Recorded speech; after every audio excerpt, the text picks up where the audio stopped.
네, 반갑습니다. 저는 김선영의 이클래스, 이카나미 클래스라는 유튜브를 운영하고 있는 김선영이라고 하고요. 국내 주식 투자 경력은 26, 7년 정도 된 것 같고, 해외 주식 투자 경험도 한 15, 16년 정도 된 것 같습니다. 그래서 일단 제 본업과는 상관없긴 한데, 제가 주식 투자 경력이 좀 있어서, 그래도 그나마 제가 좀 뭔가 도움을 드릴 수 있지 않을까라는 생각에 여러 가지 방송을 나가면서 활동하고 있는 김선영이라고 합니다. 지난 여름 뜨거웠던 2차 전지, 1월 마지막 날 코스닥 800선이 깨졌는데 2차 전지 때문이다라는 기사도 있었습니다. 그럼에도 불구하고 이제 꼭대기에 물려 계신 투자자분들이 계시잖아요. 2차 전지 주식 계속 가지고 있어도 되겠습니까? 네, 저는 당연히 가지고 있어야 된다고 생각합니다. 사실 아무래도 이제 2차 전지주가 영향을 받으면서 코스닥이 800선 무너진 게 맞는 것 같아요. 영향을 제법 크게 준 게 맞는 것 같고, 아무래도 이제 몇 년 동안 가장 핫했죠. 우리나라에 사실은 그렇게 어떤 한 업종이 그렇게 큰 관심을 받았던 게 정말 오랜만인 것 같은데, 많은 개인 투자자분들이 2차 전지나 전기차에 대한 기대감이 좀 굉장히 크게 작용을 하면서 많이 몰렸죠. 많이 몰리면서 좀 수급이 그래도 좀 굉장히 긍정적으로 돌아가는 건 맞긴 맞는데, 결국은 이제 최근에 보면 전기차가 좀 덜 팔린다거나 아니면 2차 전지 관련 원자재 가격이 떨어진다거나 이런 이슈 때문에 주가는 밀렸는데, 사실은 좀 주가 밀렸던 이유는 그런 것 같아요. 2차 전지주에 대해서 공부가 이제 미리 좀 공부가 좀 많이 된 상태에서 들어가시면은 주가가 좀 빠진다 하더라도 그냥 어차피 갈 구간이 많으니까 이건 버틸 구간이다 라고 생각하시면 될 것 같은데, 제 주변을 보더라도 막 이제 친구 따라 사고 가니까 사고 지금 이거밖에 없다 이러고 사고, 신용이 뭔지도 모르고 신용 풀로 땡기고 막 위수 쓰고 막 이런 분들이 되게 많더라고요. 그러다 보니까 2차 전지에 들어간 그 수급 자체가 이제 아무래도 투자 경력이 그렇게 길지 않은 분들 위주로 많이 좀 형성이 되어 있었고, 게다가 또 레버리지가 너무 많이 들어가 있어요. 그러다 보니까 우리 코스닥 시장에 이제 안 그래도 높은 신용융자 비율을 더 높여버리는 계기가 됐었던 것 같아요. 그러다 보니까 조금 주가가 밀리니까 거기서부터 이제 실망 매물 더하기 공포 매물이 작용하면서 이제 주가가 빠지기 시작했고, 어느 정도 라인을 내려가니까 이제 이 마진콜이 터지기 시작하죠. 근데 마진콜은 사실 이게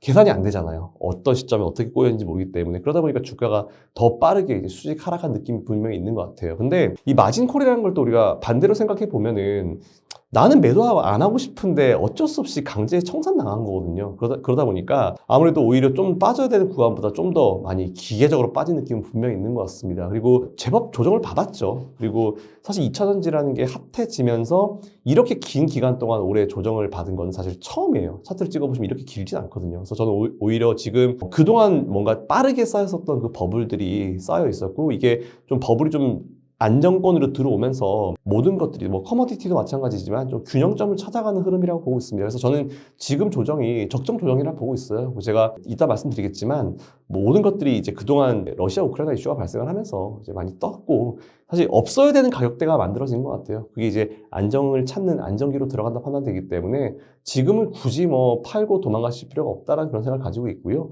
만약 비중이 적으시다, 예를 들어서 난 그 종목의 비중이 10% 이하다라고 하신 분들은 좀 기다리셨다가 저점 매수해서 단가를 떨구시는 방법도 좋은 것 같습니다. 하지만 비중이 너무 크신 분들은 조금 고민이 되실 것 같아요. 그래서 아직까지는 비중 큰 분들은 제가 더 비중을 올려서 단가 낮추십시오, 이건 되게 좀 무책임한 발언 같고요. 일단 조금 기다리시면서 공부를 한번 해보시는 그런 시간을 가지시는 게 일단 지금은 괜찮다라는 말씀을 드리겠습니다. 그런데 또 이제 외부적으로 자꾸 배터리 값이 떨어지고 있다, 전기차 판매량이 둔화될 것이다, 이제 이런 말들로 이제 우리 개인 투자자들 발을 동동거리게 만들고 있거든요. 실제로도 그렇게 될 거라고 보십니까? 일단은 지금 제일 오해를 많이 하는 게 배터리와 전기차 시장 똑같이 보는 경향이 있어요. 근데 아니거든요. 물론 전기차에서의 배터리 가격이 제일 높죠. 한 40% 되기 때문에 연결시키는 게 맞긴 맞지만, 전 배터리와 전기차 시장은 좀 따로 봐야 된다고 생각을 해요. 근데 이제 사실 이게 또 재밌는 게 뭐냐면, 전기차가 다 안 팔리는데 오히려 좀 뭔가 판매량이 줄어드는데 중국이 너무 잘 팔리니까 이런 것 때문에 걱정을 하셨는데, 최근 기사 보시면 중국도 이제 안 팔리기 시작했습니다. 보니까 인도량 자체가 12월 달보다 1월 달 지났잖아요. 지금 1월 달에 거의 20, 30%가 급감을 했다고 하더라고요. 근데 이거는 제가 봤을 때는 모든 웬만한 중국산 전기차에는 이제 LFP 배터리가 들어가요. 근데 잘 아시겠지만 지금 물론 삼원계도 마찬가지지만 삼원계든지 LFP든지 사실 날 추우면 다 없거든요. 근데 오히려 날이 추웠을 때 그래도 그나마 경쟁력이 있는 건 삼원계인데, 미국 보시면은 이제 잘 아시겠지만 이건 거의 이렇게 추운 적이 별로 없었던 것 같은데 체감 온도가 영하 40도, 50도래요. 이 정도면 어떤 배터리도 못 버팁니다, 사실은. 사람도 못 버티는데 무슨 배터리가 버틸까요? 제가 봤을 때는 중국도 지금 LFP를 넣어놨는데, 겨울이 지나고 나니까 아무래도 좀 많이 퍼졌죠. 그리고 삼원계도 퍼지고 같이 퍼지고 있는 상황에서 제가 사실 올해 여름에도 이제 이런 말씀을 드린 적 있어요. 일단 겨울 지나고 보자. 겨울 한번 지나고 보면은 전기차에 대한 수요가 조금 줄어들 수는 있을 것이다라는 말씀 드렸는데, 이번 겨울이 특히나 좀 추우면서 그런 현상이 좀 발생한 것 같습니다. 근데 이게 사실은 전기차에 대한 어떤 수요가 감소를 한 게 맞긴 맞죠. 뭐 굳이 YOY로 따지고 QOQ로 따졌을 때는 좀 감소한 게 맞긴 맞는데, 그래서 이런 얘기도 있는 것 같아요. 뭐 살 사람 다 샀다라고 하지만 사실 저 같은 사람도 있거든요. 저는 관심 많습니다. 근데 일단은 전기차가 처음에 나오고 모든 제품들이 마찬가지인 것 같아요. 뭐 얼리 어답터 분들은 빨리 사시긴 하지만 좀 기다렸다가 이제 어느 정도 이제 그쪽 산업이 더 성장하고 무르익고 나서 들어가고 싶어하는 사람도 있거든요. 저같이. 저는 오히려 이 수요가 완전히 죽었다 생각하지 않고요. 전기차에 대한 부분은 앞으로 우리가 더 갈 방향이 훨씬 더 높다라고 생각하고 있는 상황인데, 지금 수요가 잠깐 죽은 거는 정말 잠깐, 앞에서 제가 말씀드렸지만 뭐 이 산업이 처음에 발생하고 확 붐업이 일어났다가 그 거품이 조금 적정 거품이 좀 사라지는 그 정도 시점이라 보고 있기 때문에 제가 봤을 때는 뭐 크게 걱정은 안 되고요. 물론 배터리 가격이 좀 많이 떨어지긴 했죠. 그러면서 전기차 가격이 지금 떨어지면서 일론 머스크 CEO도 지난번에 이런 얘기를 했었어요. 앞으로는 왠지 이 시장 점유율에 대해서 이제 치킨 게임이 벌어질 것 같다. 이에 따라서 우리는 테슬라의 마진율을 우리는 포기하겠다. 당분간은 이런 얘기를 했거든요. 그래서 이제 딱 그대로 되고 있죠, 지금. 마진율 포기하면서 중국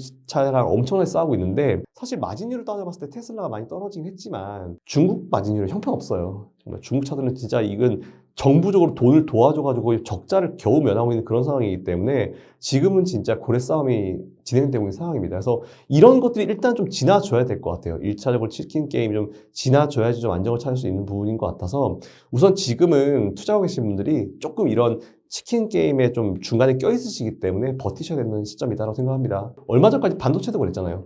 반도체 같은 경우도 이제 D램 쪽에서 삼성전자가 감산을 안 했죠. 왜냐하면 삼성전자가 사실 거의 가격을 결정하는 위치에 있었기 때문에 뭐 SK하이닉스 다 감산해봤자 의미가 없죠. 삼성전자가 감산을 하면서 그때부터 D램 가격이 반등하고 안정을 찾았던 것처럼 전기차 시장도 지금 원톱, 투톱이 싸우고 있는 것 같아요. 그래서 요 시기는 조금 이제 버텨내셔야 되는 시기가 아닌가라고 생각하고 있습니다. 얼마 전에 전기차 배터리 보조금 관련해서 기사가 나왔는데 정부 정책 방향도 나왔죠. 그 부분 좀 설명 부탁드리겠습니다. 이건 사실 되게 우리 정부가 잘한 것 같아요. 왜냐하면은 전기차는 다른 것보다는 제일 큰 포인트가 친환경이고, 그리고 바이든 행정부가 사실은 이쪽을 밀어줬던 게 IRA 등으로 밀어줬던 게 친환경 정책으로 가면서 이제 친환경이기 때문에 밀어준 건데, 지금 보면은 오히려 이게 좀 친환경이 아니게 돼버렸죠. 사실은 뭐 물론 이제 3원계 배터리도 이제 지금 우리가 폐배터리 이런 얘기도 나오고 있고, 그리고 이미 팔았던 차에 대해서 배터리 교체 주기가 돌아오고 있기 때문에 사실은 누가 본다 하더라도 LFP도 사실 이제 재사용이 가능한 시점으로 이제 할 수 있게 하고 있는데, 제가 봤을 때는 우선은 지금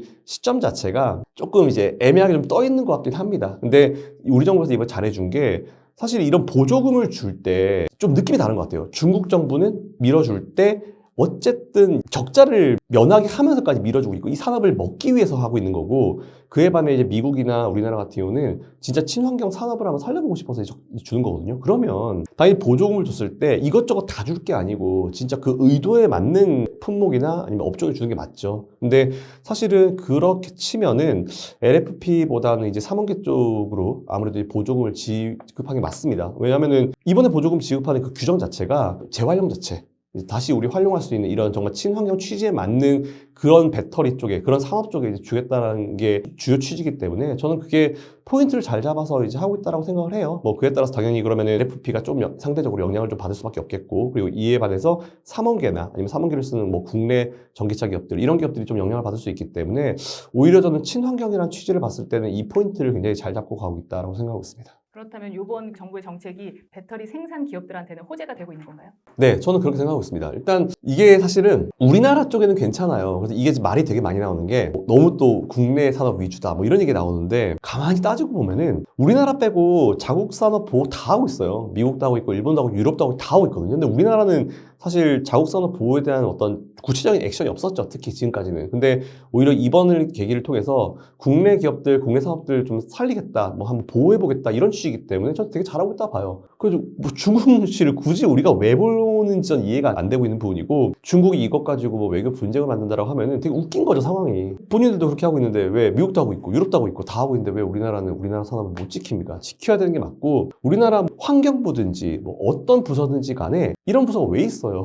국내 국민들을 보호하기 위한, 국내 산업을 보호하기 위해서 있는 거지. 굳이 뭐 미국 눈치 보고 중국 눈치 보고 이러라고 있는 이 부처들이 아니기 때문에 저는 취재하기 굉장히 잘하고 있다 봅니다. 대표적인 양극재 생산 기업인 포스코 홀딩스를 비롯해서 포스코 퓨처엠 등등 2차 전지 관련해서 투자한 분들이 많으시거든요. 여기에 대한 전망은 어떻게 보고 계세요? 사실 저는 뭐 여러 채널을 통해서 포스코 홀딩스에 대한 얘기는 되게 많이 드렸어요. 한 2, 3년 전부터 사실 별로 다들 관심 없어 하실 때부터 이런 얘기를 되게 많이 들었고, 오히려 제가 포스코 홀딩스를 처음 말씀드렸을 때 뭐 채팅창 아니면 뭐 리플에 너나 사라 뭐 이런 리플을 되게 많이 받았던 적도 있었는데, 그때부터 포스코 홀딩스에 대해서 말씀드릴 때 저는 두 가지 의미로 말씀드렸어요. 첫 번째로는 이제 배터리 쪽이죠. 지금 되게 잘하고 있잖아요. 어쨌든 지금 주가가 꺾이든지 내려오든지 간에 계속 투자가 이어지고 있어요.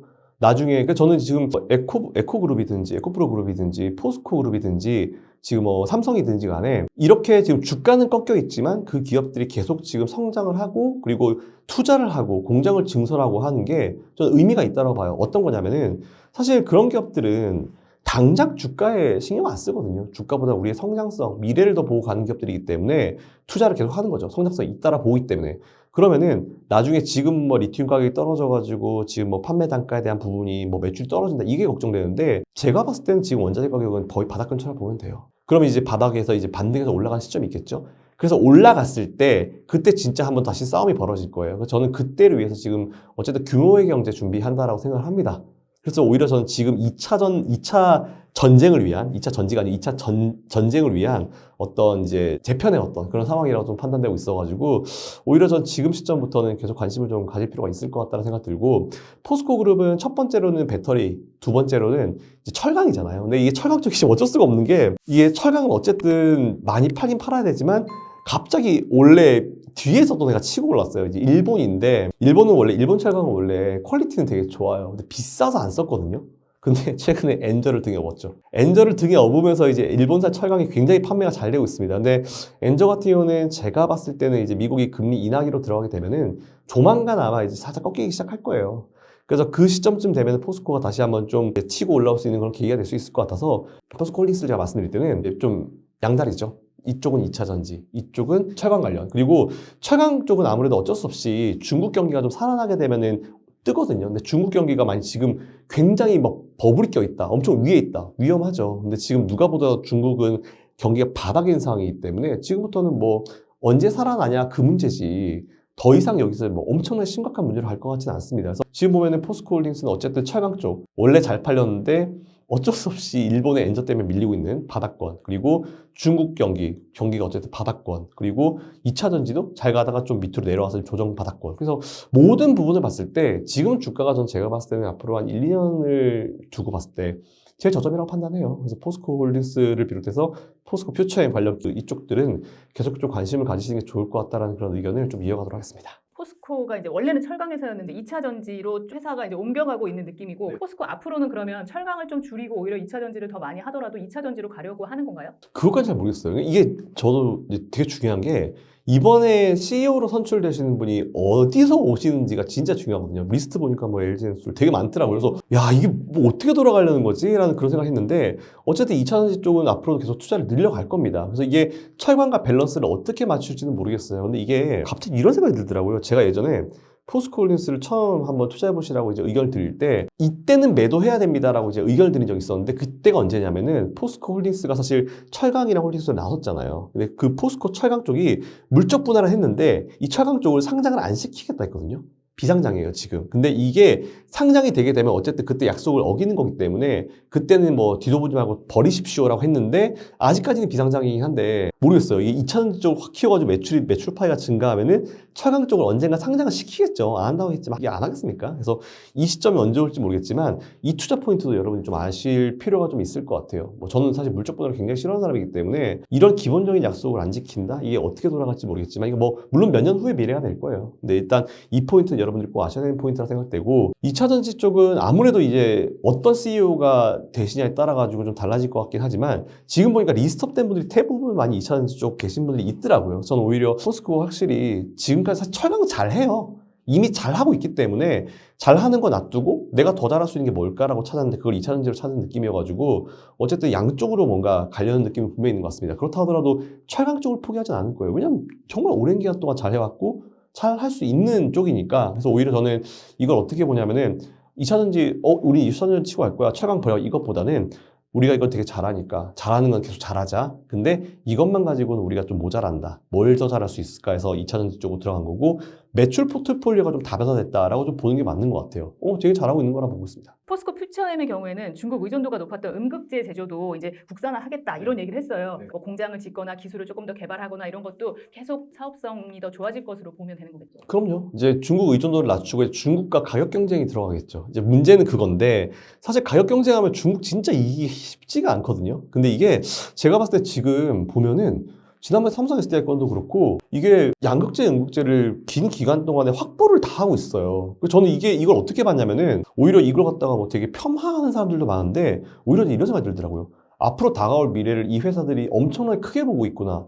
어쨌든 양극재, 음극재를 우리가 빨리 확보를 최대한 많이 하는 거를 목표로 하고 있구나, 이 기업들이. 그러니까 삼성 SDI도 뭐 자체 공장을 짓는다고 하잖아요. 근데 이거를 공장 짓는다고 하니까 에코프로 큰일 나네 이렇게 말씀하신 분이 있는데 에코프로도 생산할 수 있는 양의 한계가 있어요. 그렇다고 이 캐파를 계속 마음대로 늘려버릴 수는 없죠. 왜냐하면 늘렸다가 나중에 어떤 문제가 발생할지 모르니까. 그러니까 삼성 SDI 입장에서는 에코프로가 주는 그 양극재 양 가지고는 충분하지 않을 것 같아. 더 필요할 것 같아. 이러다 보니까 자기들도 공장을 증설하고 있는 거고 이런 느낌으로 당연히 포스코도 음극재 공장 늘리고 서로 뭔가 계속 캐파를 늘리는 느낌이에요. 그러니까 서로 리스크 관리를 하면서 계속 늘려가는 느낌이어서 제가 봤을 때 이 시장 진짜 더 커질 수 있을 것 같거든요. 지금 그들이 투자하는 걸 봤을 때는. 그래서 오히려 저는 포스코 퓨처엠 같이 이렇게 국산화시키고 이게 100% 중국 걸 또 쓸 수는 없어요. 왜냐하면 또 중국 건 또 퀄리티적인 부분도 또 있기 때문에 나중에 또 이제 질적인 부분을 따지겠죠. 그래서 음극재도 그렇고 양극재도 그렇고 모자라는 부분을 이제 다 또 중국 말고 다른 데서 이제 가져와야 되는 그런 게 있기 때문에 오히려 저는 그런 측면에서는 이제 공급이 이제 원활하게 되기 위해서 삼성 SDI도 노력하고 있고 많은 기업들이 노력하고 있다고 보고 있기 때문에 지금 오히려 이거는 좀 나중에 어느 정도 시장이 커지려고 나중에 규모의 경제에 갔을 때 어떻게 하려고 좀 기대가 좀 많이 되더라고요. 배터리를 무조건 많이 만든다고 좋은 게 아니고 이제 많이 팔려 나가야지 좋은 건데 내수 시장보다는 아무래도 뭐 미국 시장, 뭐 유럽 시장 이런 쪽으로 관심을 가지고 있을 텐데 배터리 수요 확대 어느 정도로 기대하고 계신가요? 지금 배터리는 이제 또 그 다음으로 넘어가는 단계잖아요. 원통형 나오면서 2170 버리고 이제 4680 넘어간다. 근데 4680을 가면서 또 그게 미래라 생각되니까 테슬라는 우리 4680 우리가 만들어 볼게 해서 이제 만들었는데 최근에 이제 나온 조사를 한 거 보니까 밀도가 오히려 우리나라 기업이 만든 것보다 이제 4680이 우리나라 2170보다 밀도가 떨어지더라고요. 굳이 그러면 왜 테슬라는 왜 쓸데없는 돈을 투자해가지고 그러고 있을까라고 생각해봤는데 저는 사실 그것조차도 어쨌든 이제 4680 배터리가 더 이제 활성화 되겠죠. 더 이제 밀도가 높이 올라가면서 활성화 될 거고 테슬라도 이제 자체적으로 하려고 하는 이유가 밖에서 또 사오기도 할 겁니다. 근데 또 자기들도 자체적으로 하면서 이제 그걸 또 밀어붙이려고 하는 그런 느낌인 것 같아서 오히려 배터리에 대한 부분은 더 발전하고 더 성장하고 더 이제 뭔가 강화되면서 커질 수밖에 없겠죠. 우리가 사실 2170, 4680 전에도 우리가 쓰고 있는 간단한 배터리조차도 이게 사라지지는 않잖아요. 더 예전에는 뭐 충전하는 것도 없이 한번 쓰고 버렸는데 이게 충전으로 더 발전했고 그게 이제 더 발전하고 있는 상황이기 때문에 배터리에 대한 수요는 증가할 겁니다. 그래서 배터리 쪽에 투자했을 때 제일 관건은 그 기업이 이제 얼마나 또 이제 이거를 기술을 발전을 잘 시키는지 기술력을 좀 볼 필요가 분명히 있을 것 같아요. 그리고 어쨌거나 이제 올해 양극재 시장, 2차 전지 시장 길게 보고 버티거나 혹은 더 담거나 대표님의 의견은 버티거나 합니까? 담거나 합니까? 비중에 따라 달라요, 사실은. 비중이 적다라고 하면은, 예를 들어서 누가, 제 친구가 아니면 아는 동생이 와가지고 가지고 있다고. 그러니까 얼마니, 마이너스 한 50% 되겠죠? 마이너스 한 40% 돼. 그 비중 얼마인데? 그랬더니, 전체 투자 자금 대비해서 한 4, 5% 돼. 그러면은 10% 맞춰. 이렇게 할 것 같아요. 근데 누가 와가지고 저한테 가지고 있어. 너 비중 얼마 가지고 있는데 몰빵이야. 그러면은, 욕을 하겠죠, 일단. 욕을 하고, 걔한테는 추가 매수하라는 말을 못 할 것 같아요. 되게 뭔가 무책임해 보이는 발언이기도 하고, 저는 사실 투자를, 뭐 오늘 2차전지 얘기를 하고 있지만, 비중에 맞춰서 다양한 업종에 투자를 하는 게 좀 맞다고 봐요. 왜냐면 아마 이번에 좀 많이 느끼실 거예요. 예를 들어서 내가 뭐 반도체나 2차전지를 같이 가지고 있었다. 그러면은 2차전지 밀리고 반도체 올라가면은 이것 때문에 마음은 아프지만 그래도 이게 올라가니까 괜찮아. 이게 되거든요. 근데 이게 아예 한쪽으로만 몰아넣으면은 얘가 안 올라가면 나의 마음은 찢어집니다. 그래서 오히려 저는 포트폴리오 투자가 맞다라고 보고 있는 주의이기 때문에 뭐 비중에 따라서 좀 달리 제가 말씀을 드릴 수 있지만 만약 비중이 적정 수준이다라고 하면은 지금은 적정 좀 기다렸다가 단가 낮춰야죠. 2차 전지 하면 많은 분들이 가장 듣고 싶어하는 이야기, 이제 개인 투자자들이 기다리는 소식, 이제 에코프로, 에코프로 BM 언제 올라갈 것인가? 네, 대표님은 어떻게 보세요? 지금 저는 에코프로 BM 제가 막 이 기업과 관련 있는 것도 아니고 이거를 제가 여러분들께 막 소개 못해서 막 안 달라는 사람도 아니에요. 관련도 없고 사실 뭐 크게 그것도 없는 상태에서 중립적으로 보면은 이게 사실 에코프로를 너무 공격을 많이 하는 것 같아요, 기관들이. 이게 특히 또 기관들이 공격하는 게 뭔가 저도 이제 이거 들었을 때 그건 좀 이해가 되는 것 같아 라는 그런 이유가 있으면 모르겠는데 그런 거 가지고 비판을 한다고? 주로 하는 게 멀티플이 너무 퍼가 너무 높다. 좀 그래서 그걸 보면서 사실은 제가 재작년에 이제 다른 해외 방송을 하면서 저도 이제 미국 주식을 오래 했기 때문에 해외 투자를 얘기하면서 엔비디아를 얘기한 적이 있었어요. 2년 전쯤에. 근데 엔비디아 그때 제가 소개를 했을 때 난리 났거든요. 이렇게 비싼 걸 사라고 이렇게 퍼가 높은 걸 사라고. 그때 엔비디아 퍼가 160배가 넘었거든요. 근데 그 이후에 몇백 %가 올라왔어요. 그러니까 이게 미국 같은 경우는 다들 멀티플을 많이 줘요. 펄을 높게 주거든요. 그러다 보니까 자금 조달 비용도 적고 오히려 그러니까 혁신 기업들이 되게 많이 발생을 해요. 그런 기업들은 돈이 많이 필요하기 때문에 멀티플 높아도 그걸 맞춰가는 기업들은 조달이 잘 돼요. 근데 우리나라는 퍼만 좀 높으면은 기준이 항상 퍼가 10인 것 같아요. 그래서 그게 이해가 안 되는 게 퍼만 조금 높으면은 뭐 30배, 40배 넘어가잖아요. 그러면 비싸다. 이런 식으로 얘기를 해요. 그런 식으로 치면은 아무것도 못 삽니다. 얼마 전까지 메타, 마이크로소프트 이런 애들도 퍼 30배, 40배, 50배 다 넘어가고 엔비디아는 160배가 넘어가는데 그럼 우리나라 증권업에 계신 분들 기준으로는 못 사요. 근데 그 기준으로 그 이후로도 이런 기업들 몇백 %가 주가가 올라왔거든요.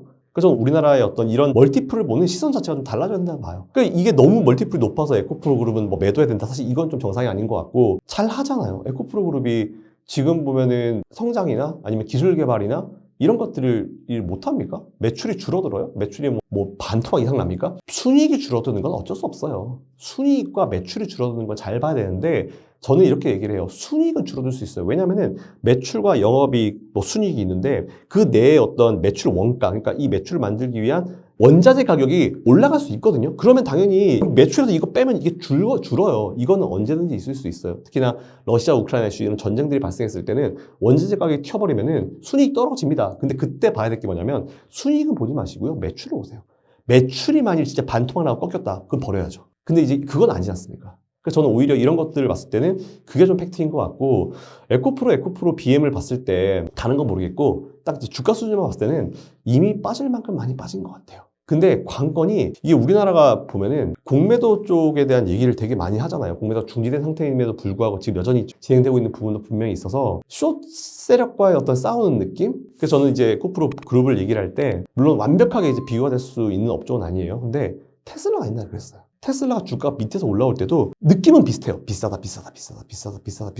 공매도. 오죽하면 일론 머스크가 열받아가지고 테슬라 홈페이지에다가 이제 공매도가 숏이잖아요. 근데 이제 숏이라는 단어를 이제 우리나라, 이제 미국으로 하면은 반바지가 숏이에요. 그래서 이제 빨간색 반바지를 팔았어요. 실제로 여성 반바지 팔았습니다. 실제로 테슬라에서. 그래서 그 정도로 일론 머스크가 정말 열이 받았던 적이 있었는데 근데 그럼에도 테슬라는 보여줬잖아요. 전기차를 판매하고 보여주면서 그 공매도 세력들을 찍어 누르면서 오히려 쇼커버링을 만들면서 이제 올라왔거든요.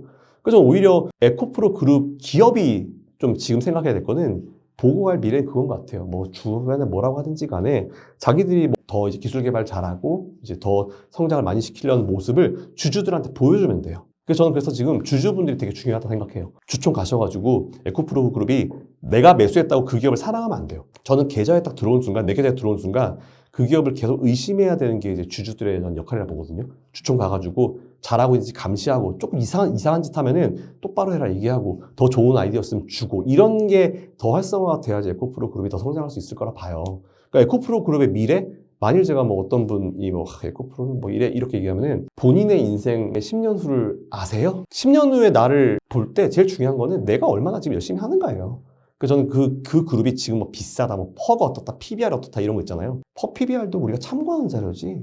결국은 제일 중요한 건 그 기업의 현재 상황입니다. 그래서 에코프로 투자하고 계신 분들은 다른 걸 일단 다 내려놓으시고 이번 추천부터 하세요. 가셔가지고 하나하나 다 따지세요. 그리고 공부하셔가지고 이 기업이 지금 자리에서 머무르고만 있는지 아니면 기존 거를 더 성장을 시키려고 노력하는지 투자를 하고 있는지 이 투자가 헛돈 쓰는 게 아니고 진짜 뭔가 포인트를 잘 잡아서 투자를 하고 있는지 이걸 보시는 게 제일 중요한 거예요. 에코프로 그룹은 다른 어떤 이런 보조지표들 내려놓으시고 그 그룹이 현재 지금 나아가고 있는 방향, 미래 이런 걸 좀 잘 보시면서 무조건 이렇게 난 널 사랑해 이런 시선보다는 조금 이제 감시한다는 느낌으로 발전을 좀 도우시는 그런 게 좀 제일 중요할 것 같습니다. 안 그래도 양극재 수출이 10년 만에 첫 10만 톤을 돌파했다 이런 뉴스가 있더라고요. 그렇다면 이게 전년 대비 24.4%가 늘어난 수치라고 하거든요. 그러니까 에코프로는 좀 믿어봐도 되겠네요. 그렇죠. 이게 제가 작년, 재작년에 또 타방송사 나가가지고 정말 비판을 많이 받았던 이슈 뭐냐면 경기 침체. 저 경기 침체 안 한다고 그랬거든요. 이유는 딱 하나예요. 뭐 되게 많은 지표들을 막 들이대면서 월가든지 막 되게 들이면서 다들 경기 침체 온다 그랬잖아요. 근데 저는 안 온다고 했던 게 딱 하나였어요.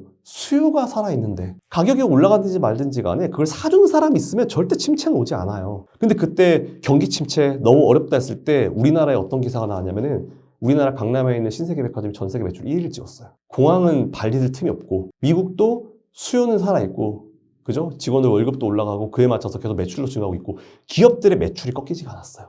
계속 증가했죠. 근데 순이익은 줄어들었어요. 왜냐면은 이걸 판매를 하기 위해서 기업들이 마케팅 비용도 엄청나게 쓰고 비용을 쓰기 때문에 비용을 그렇게 써서라도 매출을 늘리려고 하는 이유가 그거거든요. 그러니까 저는 아까도 말씀드렸지만 양극재를 파는 기업이 양극재를 다 힘들다고 하는데 더 많이 팔았어요.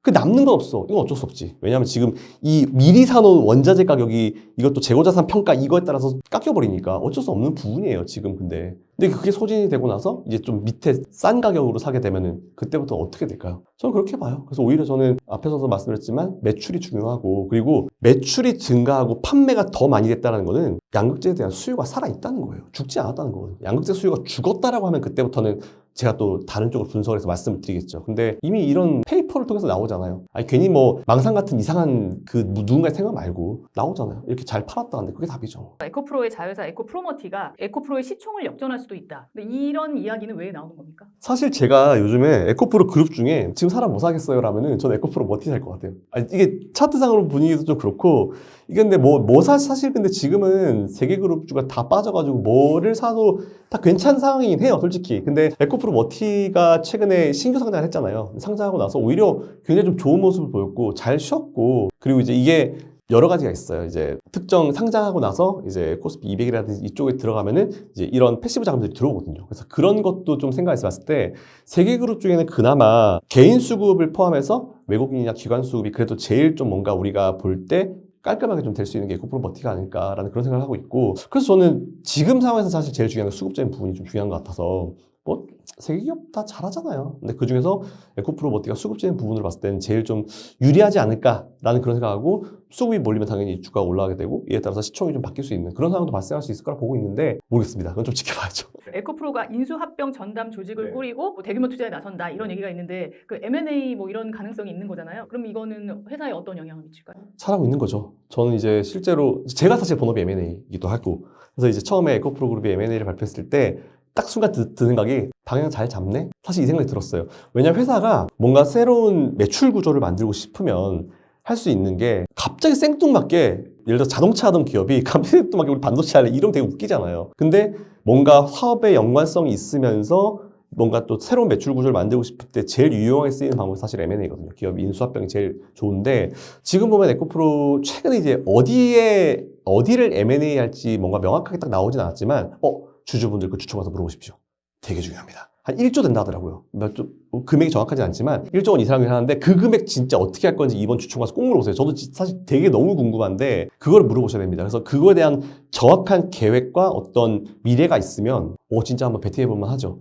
그래서 오히려 저는 지금 최근까지 나오는 얘기를 봤을 때는 뭐 관련 기업에 대한 어떤 새로운 기술을 가지고 있는 기업이 인수합병하겠다 뭐 이런 얘기를 하고 있어서 뭔가 무리하지 않는 느낌 무리하지 않는구나 이런 느낌이 좀 있었고 뭔가 생뚱맞지 않구나 이런 느낌이 좀 있어가지고 방향은 잘 잡고 있다는 생각이고 그리고 CEO 직속으로 들어간 부서다 이런 얘기 하잖아요. 근데 모든 M&A는 다 CEO분과 직접 얘기합니다. 그래서 이제 이거에 의미 부여를 하실 필요는 없어요.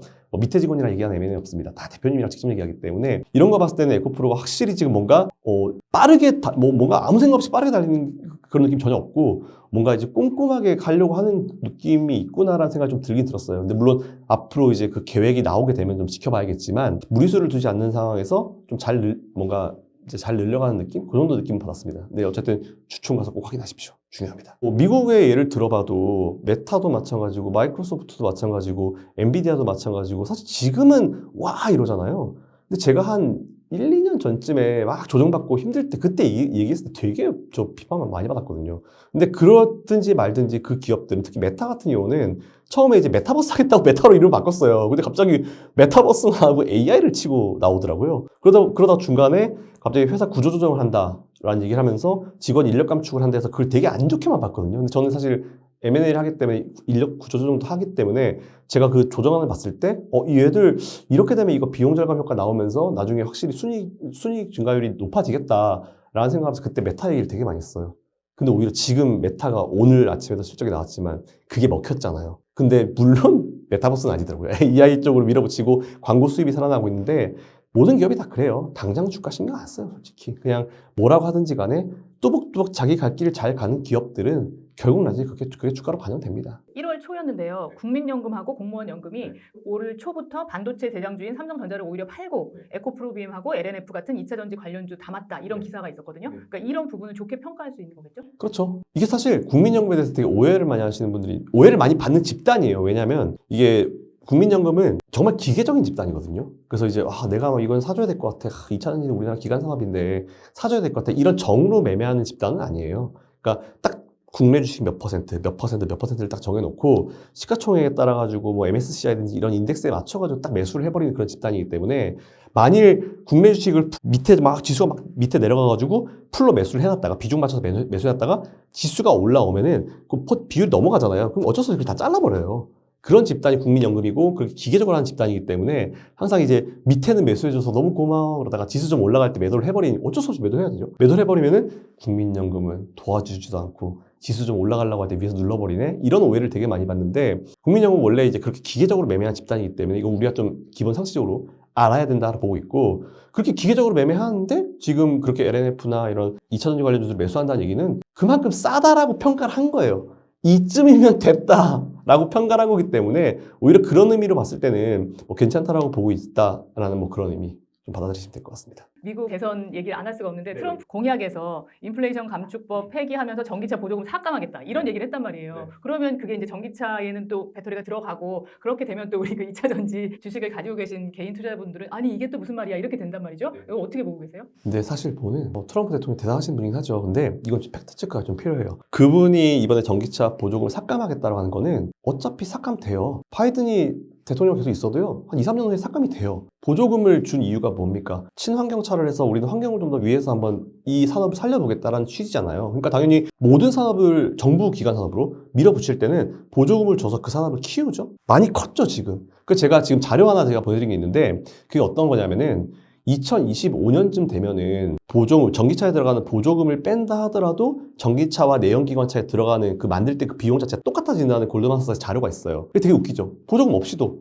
들어가는 비용이 똑같아져요. 그걸 너무 잘 알고 있는 거죠. 그래서 오히려 저는 보조금을 삭감하겠다? 저는 그냥 그 정치적 쇼라고 봐요. 어차피 2년 후에는 바이든도 저 보조금 안 줄 거예요. 보조금 안 주고도 없이도 배터리 가격이 떨어지고 전기차 가격이 떨어지니까 그때 내연기관차랑 가격대가 거의 비슷해지게 되면은 그때부터 우리가 어떤 걸 생각할까요? 자동차를 운영비, 자동차를 우리가 할 때 이 들어가는 어떤 기름값이라든지 이런 걸 생각하게 되죠. 근데 사실 집에 이 연결할 수 있는 이 차저만 있으면 너무 압도적으로 차이가 많이 나요. 기름값보다 전기세가 훨씬 싸기 때문에. 그래서 저는 오히려 2025년쯤 돼서 이제 전기차 가격이 보조금을 뺀다 하더라도 내연기관차와 가격대가 비슷해지면 그때부터는 전기차가 한 번 더 수요가 폭발할 수 있는 그런 계기를 보고 있어서 저는 트럼프 대통령이 그렇게 얘기하면 별 신경 안 써도 된다 생각합니다. 어차피 줄어들 거예요. 바이든 대통령이 돼도 평생 보조금 어떻게 줍니까? 그러면 내연기관차들 기업들을 못 버텨내죠. 그러니까 내연기관차 기업들도 적당히 좀 하지. 알겠다 무슨 의미인지. 이걸 갖다가 자기들도 이해를 하고 전기차가 아무래도 뭔가 이걸 포트로 넣어야겠다 싶으니까 뭐 벤츠든지 기존의 내연기관 강자들도 이제 포트에 넣는 거잖아요. 오히려 저는 그런 걸 봤을 때 확실히 전기차가 미래에 좀 더 각광을 받을 수 있는 어떤 하나의 포트폴리오는 되겠다라고 생각한 상태에서 적정하게 전기차 시장이 좀 많이 무르익었다 생각하니까 보조금을 점점 줄이겠죠. 이게 우리나라뿐만 아니고 전 세계가 다 그러고 있어요. 어느 정도 성장했으니까 줄이는 거예요. 이건 너무도 당연한 건데 마치 이거를 난 저 업종을 죽여버릴 거야 이런 식으로 이제 해석을 하는데 이게 또 생각 한번 해볼게요. 되게 재밌는 게 정치적 얘기 나왔으니까 트럼프 대통령이 바이든을 지난번에 이제 이기고 대통령이 당선됐을 때 어느 주가 제일 중요했냐면은 그 이른바 러스트벨트 지역이라는 지역이 있어요. 거기는 이제 예전에 자동차 산업으로 되게 유명했던 뭐 디트로이트 같은 그 지역이 있어요. 스윙 스테이트라고 부르죠. 그러니까 왜 스윙 스테이트라고 부르냐면은 여기 계신 분들은 거기에 정책을 확 쏟아주면은 그쪽에 표를 줍니다. 그네처럼 왔다 갔다 해요. 그리고 거기다 러스트벨트 지역, 녹슨 지역이라고 하는데 이번에 바이든이 IRA 정책을 하면서 그쪽 자동차 산업이 부흥이 됐어요. 투자 규모만 해도 몇십 배가 증가했거든요. 그러니까 거기 분들이 거기 경제가 살아나고 있어요. 근데 그 지역은 중요해요. 트럼프도 그 지역을 잡아야 돼요. 지난번에 거기 그 지역 갔다 왔거든요. 트럼프 간다고 하니까 되게 재밌는 게 또 바이든도 그 바로 옆에 동네 갔더라고요. 1시간인가 2시간 전에. 그 지역이 굉장히 중요한 지역인데 만일 진짜 IRA를 정말 폐기를 하고 진짜 다 날려버리겠다. 투자 공고 다 날려버리겠다면은 그 지역 사람들이 가만히 있을까요? 그 지역의 중요성은 누구보다 트럼프가 잘 알아요. 그러니까 트럼프도 못 건드립니다. 절대 그 지역을 건드릴 수 없어요. 자기가 대통령 되고 싶으면 그 지역을 건드릴 수가 없어요. 그렇기 때문에 저는 오히려 세게는 못 건드린다. 절대로. 바이든이 그 사이에 이 산업을 되게 많이 붐업을 시켜놨어요. 그러니까 IRA를 폐기하겠다라고 하면서 딴 건 못 건드리고 전기차 보조금 축소하겠다라는데 전기차 보조금은 바이든이 해도 2, 3년 내에 축소됩니다. 아무 의미 없는 얘기라는 얘기죠. 저는 그렇게 생각했습니다. 이제 현대자동차가 중국에서 리튬을 공급받기로 계약을 했다 맞아요. 이런 발표가 있었어요. 자체 배터리를 생산하겠다 이런 뜻으로 받아들여도 되는 건가요? 해야죠. 왜냐하면은 다들 해야 돼요. 사실 지금 이게 그래서 저는 자체적으로 하려고 하는 이유가 비용적인 측면도 분명히 있긴 있을 거예요. 근데 그만큼 필요하다는 거죠. 그럼 2차 전지 기업들한테는 아니 우리 거 좀 거기다 넣지 왜 너네가 자체 개발하느냐 이렇게 되고. 그렇다고 현대차가 그럼 우리 이만큼 필요하니까 니들 공장 캐파 증설해서 이렇게 좀 더 줘. 이렇게 말 못 하거든요. 그 기업들도 2차 전지 기업들도 생산할 수 있는 한정된 양이 있어요. 근데 그 양을 제가 봤을 때 제가 만 2차 전지 그 기업을 운영하는 CEO라고 하면은 한 기업에 몰아가지고 이 수주를 주는 게 장단점이 있을 것 같아요. 거기서 안 주면 저희 끝나거든요. 그러니까 2차전지 기업 같은 경우는 해야 될 게 포트폴리오 다변화예요. 우리는 최대한 많은 기업들한테 주고 싶어. 근데 우리가 생산할 수 있는 생산량이 한계는 있어. 이걸 조금씩 이걸 생각해서 벌려가는 게 2차전지 기업들이 해야 될 일이고 현대차 같은 경우는 우리 이렇게 늘릴 건데 그러면 이 정도 해야 되는데 잠깐만 얘들은 못할 것 같은데? 이해관계가 부딪히는 거죠. 그러다 보니까 삼성 SDI처럼 우리가 좀 자체적으로 좀 해야 될 것 같아.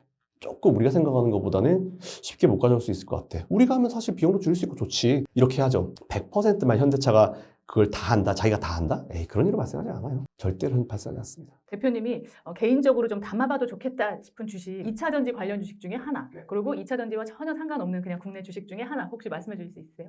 2차전지 주중엔 저는 사실 포스코홀딩스랑 에코프로 머티를 되게 좋아하고요. 지금 오늘자 기준으로는 에코프로 그룹도 괜찮습니다. 근데 아까도 제가 앞에 설명드린 이유로 그 두 개가 괜찮은 것 같고 나머지는 저는 사실은 항상 말씀드린 업종이 있어요. 반도체는 어쩔 수 없어요. 우리나라 MSCI 코리아 인덱스에 들어가 보시면 자료 보여드릴게요. 보시면은 코리아 인덱스에 한 100몇 개 종목이 포함되어 있는데 그 중에 1위부터 10위까지가 볼 수 있거든요. 근데 그 위에 보면 삼성전자가 한 30% 돼요. 그러니까 밑에도 SK 하이닉스 있거든요. 그러니까 외국인들이 바라봤을 때 우리나라는 그냥 삼성전자와 삼성전자 우선주 고합하면 40% 돼요. 외국인들이 봤을 때 그냥 우리나라는 삼성전자인 거예요. SK 하이닉스인 거예요. 그게 둘이 합하면 비교하고 나거든요. 그러니까 확실히 반도체 위주로 보고 있구나라고 생각해서 일단 반도체 넣어야 됩니다. 반도체 넣어야 되고 저는 최근에 뭐 VR, XR, D램 이런 얘기 되게 많이 나오잖아요. 그래서 끝판왕이 뭘까라는 생각을 되게 많이 해봤는데 물론 지금 당장 움직이지 않을 수 있는데 아무리 좋은 램을 넣고 아무리 좋은 뭘 다 넣는다 하더라도 결국 우리가 보지 못하면 의미가 없어요. 그래서 디스플레이. 결국은 디스플레이라 봐요. 지금 뭐 비전 프로든지 아니면 XR, 뭐 어떤 XR 기기, MR 기기라든지 컴퓨터도 마찬가지고 그래서 전 디스플레이는 무조건 가야 된다 봐요. 모바일 디스플레이도 괜찮고 아니면 뭐 촬영 디스플레이도 괜찮고 다 괜찮다 봅니다. 그래서 디스플레이 쪽은 우리가 공부를 좀 해볼 필요가 있을 것 같다라는 그런 생각을 가지고 있고 제가 바이오주도 좀 관심 가지시라 말씀드렸는데 바이오주는 좀 그런 것 같고 올해는 우리 자동차도 괜찮은 것 같아요. 자동차 쪽. 현대차랑 테슬라를 비교를 많이 하는데 좀 제가 봤을 때는 카테고리가 좀 달라요. 어떤 느낌이냐면 테슬라 같은 경우는 전기차만 하죠. 그러니까 주식 투자로 치면 몰빵. 근데 현대차 같은 경우는 하이브리드 하죠. 내연기관 하죠. 전기차 다 하죠. 그 제가 현대차에 대해서 뭐 막 이건 너무 좋습니다. 이러지 않아요. 사실 저는 어떻게 한 나라의 한 자동차 기업이 점유율을 이렇게 높게 가질 수 있지? 오히려 좀 안 좋게 보거든요. 저는 그런 걸 되게 안 좋게 봐요. 무한 경쟁을 해야 되는 게 시장 경제라 좀 생각을 주기 때문에 안 좋게 보는데 그래도 잘하는 건 잘한다 해야 되잖아요. 현대차는 포트폴리오가 넓어요. 그러니까 전기차 깨져도 최근에 하이브리드가 10% 비중을 올렸더라고요. 그래서 오히려 하이브리드가 어느 정도 커버해주고 내연기관차 커버해주고 이게 되기 때문에 전체 매출 관리가 되죠. 이거 잘 나왔잖아요. 근데 이제 전기차는 이게 전기차 안 팔리면 폭삭. 이건 진짜 남자들의 주식이죠. 보통 이제 우리가 우스갯소리를 그런 얘기 되게 많이 하는데 갈 거면 가고 말 거면 말고 이런 느낌이어서 저는 근데 사실 제 개인적인 투자 성향이 그렇진 않아요. 저는 그냥 무던하게 이거저거 다 하고 안전하게 가는 쪽을 선택하고 좀 늦게 가도 안전한 쪽을 좀 선택하기 때문에 그런 면에서는 이제 현대차도 괜찮다라고 보고 있어서 현대기아차 괜찮은 것 같습니다. 특히 기아차 또 52주 신고가 갈아치우고 갈로미 하는 시장이죠. 그래서 그 정도 지금 오늘 기준으로는 포트를 짜시는 게 어떨까라고 생각했습니다. 지금은 이제 2차 전지 관련해서 이제 여쭤봤던 거고 끝으로 이제 개인 투자자들이 손해를 보지 않고 이익 실현을 하려면 이런 마음가짐으로 투자를 해야 된다. 이제 다시 시작한다는 마음으로 어떤 조언 주실 수 있으실까요? 아무리 잘해도 주식 투자는 5대5예요. 이게 주식 가지고 돈 번 사람 보면 되게 오래 투자해서 잘하나 싶죠. 저도 그랬어요. 저는 이제 스캘핑을 너무 좋아해가지고 막 거리 잡고 있는 키워드도 막 빼고 한 적도 있었거든요. 프로게이머처럼. 근데 결국은 이제 1년에 한두 번 거래하는 분이랑 수익률이 길게 보면 별반 차이가 없더라고요. 날짜 긴다 하더라도. 물론 이제 중간에 뭐 난 단기에 대박 났어. 운이 좋은 사람이 있어요. 근데 우리는 항상 너무 운이 좋은 사람의 얘기가 자극적으로 들려오기 때문에 그 사람이 신이라 판단돼요. 운이? 근데 그냥 운이에요. 제가 봤을 때 그건 운이라 보고. 그래서 운을 그래도 우리가 최소한 가지고 하려면은 사실 로또 당첨되려면 우리가 나가서 로또를 사는 그런 기본적인 어떤 노력이 있어야 로또가 당첨되는 거잖아요. 주식도 마찬가지예요. 가만히 사놓고 수익나는 건 없어요. 샀을 때 그 기업을 최소한 주변 사람들한테 설명을 할 수 있을 정도의 지식이 쌓여야지만 그 기업에 대한 어떤 이해도가 올라가야지만 그게 쌓여가지고 투자할 수 있는 거죠. 제가 예전에 어떤 기업을 하나 투자한 적이 있었어요. 전체 비중의 한 30%를 투자했었는데 2년 반 동안 마이너스 30, 40을 왔다 갔다 하는 거예요. 근데 진짜 제 주변에서 얘기했다가 막 엄청 비판을 많이 받았거든요. 근데 그 종목 나중에 300% 넘게 수익냈어요. 근데 이게 웃긴 게 뭐냐면 2년 반 동안 그렇게 힘들게 만들더니 딱 300% 올라갈 때 6개월 안 걸리더라고요. 그게 주식이거든요. 그러니까 늦게라도 그 기업이 시장에 어떤 관심을 끌게 되면은 그렇게 빠르게 올라갈 수 있는 게 또 주식이기 때문에 주식은 진짜 투자한다는 마음으로 좀 해주셨으면 좋겠다. 최대한 그렇게 맞춰가시면 다 좋아요. 기업 재무제표 한번 더 공부하기 낫습니다. 저는 오히려 재무제표 공부, 맞아요. 재무제표 공부.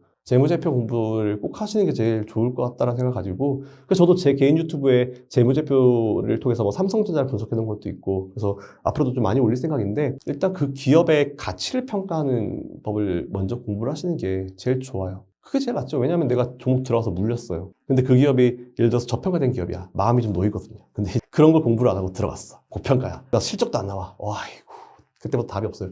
물려도 어떤 기업에 물려라? 실적 잘 나고 저평가 기업에 물리는 게 차라리 낫다. 이걸 위해서는 재무제표 공부가 필요하다. 이렇게 말씀드리겠습니다. 그리고 본업이 있으시잖아요. 주식은 내 인생의 슈퍼 서브입니다. 그냥 본업하면서 사놓고 나서 내가 그 호가창을 째려본다 해서 그 종목이 상한가 가지 않습니다. 내가 안 본다 해서 그 종목이 하한가 가지 않아요. 그건 지가 알아서 가는 거예요. 돈을 벌게 만드는 게 대표적인 게 주식이기 때문에 본업을 열심히 하죠. 그래가지고 여기서 보너스를 받아가지고 주식 더 사죠. 본업이 깨지고 주식 때문에 본업이 깨져버리면은 여기서 돈 못 벌면 어떻게 할 거예요? 그리고 개인 투자하지 마십시오. 전업 투자하지 마세요. 저는 뭐 최소한 뭐 10억, 2, 30억 이상의 돈이 있지 않은 이상 전업 투자하지 마십시오. 안 됩니다. 심리적으로 그렇게 막 땡겨버리면은 못하기 때문에 본업 열심히 하시고 주식은 또 주식대로 슈퍼서브로 이렇게 양방향으로 돈을 벌어가시는 게 좋다라는 말씀을 드리겠습니다. 분명히 내가 빨간색을 봤는데 어느 날 갑자기 파란색으로 바뀌더니 계속 하락장을 해서 제일 어려운 게 사실 손절하는 거잖아요. 그렇죠. 그 손절의 기회를 놓치고 그래서 계속 이제 기다리고 계신 개인 투자자분들이 꽤 많은 걸로 알고 있습니다. 근데 그분들한테 이제 2차 전지 시장 언제쯤 활기를 다시 띨 것으로 예상하시는지 말씀 한번 주시죠. 일단 그 시점을 말씀드리기 전에 사실 이제 이 상대적 박탈감이 제일 힘들어요. 그러니까 원래 계속 마이너스는 상관없는데 이게 한 플러스 한 100% 됐다가 이 마이너스 50 내려가잖아요. 그럼 진짜 그거를 버틸 수 있는 사람은 세상에 없습니다. 뭐 주식 투자 뭐 20년이라도 어쨌든 그 누구도 버틸 수 없기 때문에 지금 그 감정은 주식 투자하는 사람은 누구나 다 느끼는 감정이에요. 그래서 나만 그렇다라고 생각하실 필요는 없고요. 그러니까 괜히 땅굴 파는 분들이 많더라고요. 그러실 필요 없습니다. 주식하면서 마이너스 40%, 50%는 너무 일상적인 거기 때문에 원래 시장이 그래요. 쉽게 얻어지는 건 없거든요. 그래서 일단 그런 거를 생각하시고 나만 그렇구나라는 생각 절대 하지 마십시오. 다 그래요, 지금.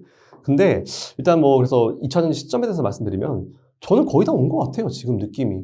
왜냐하면 이미 너무 많이 빠져 있고 연기금에서 매수를 또 잘 해주고 밑에서 또 잡아주고 있다는 게 그만큼 연기금도 이제 쉽게 돈을 쓸 수 있는 집단은 아닌데 그만큼 싸다라고 판단했기 때문에 들어오는 거라 보고 있고 외국인들이 최근에 들어오고 있는 것도 그렇고 문제는 이제 이 공매도에 대한 부분인데 오히려 저는 이게 기존에 있었던 공매도가 사실 청산이 될지 안 될지 좀 봐야 돼요. 그래서 저는 여러분께 말씀드리고 싶은 거는 공매도가 청산이 돼가지고 진행이 되고 있는지를 보셔야 되는데 오히려 저는 청산이 안 된다 하더라도 이게 한번 뭔가 탄력을 받게 되면은 쇼커버링이 발생해서 주가가 더 세게 올라갈 수 있을 가능성이 좀 있다 보거든요.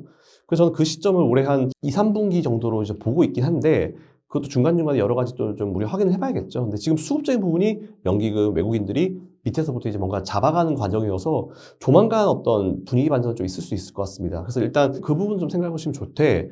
앞으로 이번에 아마 많이 배우셨을 거예요. 저는 시장이 좋을 때는 공부를 못 해요. 왜냐하면 아무나 사서 다 수익이기 때문에 내가 천재가 저도 그랬어요. 제가 처음에 98년도 계좌 만들고 그때 막 IT 버블 확 올라갈 때 살 때마다 다 수익이어가지고 주식 천재인 줄 알았거든요. 근데 그게 이제 버블 깨지면서 이제 그렇지 이제 겸손해야지라는 생각 되게 많이 했는데 사실 그때 들어오신 분들이 많을 거예요. 2000년이 막 폭발하고 막 들어가가지고 막 사니까 다 수익 그때 들어오신 분들이 많으시는데 오히려 저는 공부하기가 되게 좋은 시점은 지금이라 생각합니다. 마이너스가 클 때. 왜냐하면 내 피 같은 돈이니까 어쨌든 이걸 살려면은 공부를 많이 해야 되잖아요. 그래서 지금이 되게 멘탈적으로는 힘드시겠지만 공부하기는 최적이라 봅니다. 그래서 일단 지금 기업을 같이 한번 공부를 한번 해보시라는 말씀 좀 드리고요. 일단 올해 정도는 제가 봤을 때 올 연말 정도는 그래도 어느 정도 많이 커버링이 되지 않았을까 생각하고 있어서 2차전지 관련주, 배터리주, 전기차주들은 중장기 투자도 가능해요. 일단 그런 생각 하셔가지고 지금은 너무 마음 아프시겠지만 원래 투자라는 건 좀 길게 투자잖아요. 입장 바꿔 생각해봤을 때 내가 기업이에요. 누가 나한테 투자를 해줬어요. 길게 주는 게 좋죠. 기왕이면 나한테 누가 알려줘서 한 10억 줬어요. 10억 가지고 나 썼어요. 근데 갑자기 한 2, 3일 있다 와가지고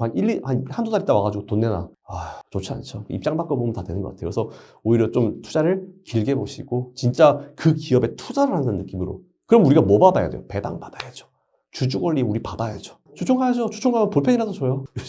요즘 힘들어서 줄라면 모르겠는데 볼펜이라도 주기 때문에 옛날에 뭐 막 그 주주들이 모여서 막 빵도 주고 막 그랬거든요. 그런 문화가 좀 잘 만들어졌으면 좋겠는데 주총 꼭 가십시오. 진짜. 안 되면은 전자 투표로도 할 수 있거든요. 뭐 나는 몇 표 안 돼. 에이. 그런 생각하지 마시고요. 여러분들의 10표, 20표 이게 모여가지고 수십만 표, 수만 표가 돼가지고 대주주들을 우리가 견제시킬 수 있어요. 그게 필요합니다. 그게 미국이고 이번에 테슬라 보시면은 9주 가진 사람이 일론 머스크 이겼잖아요. 우리나라도 그런 문화가 좀 됐으면 좋겠어요.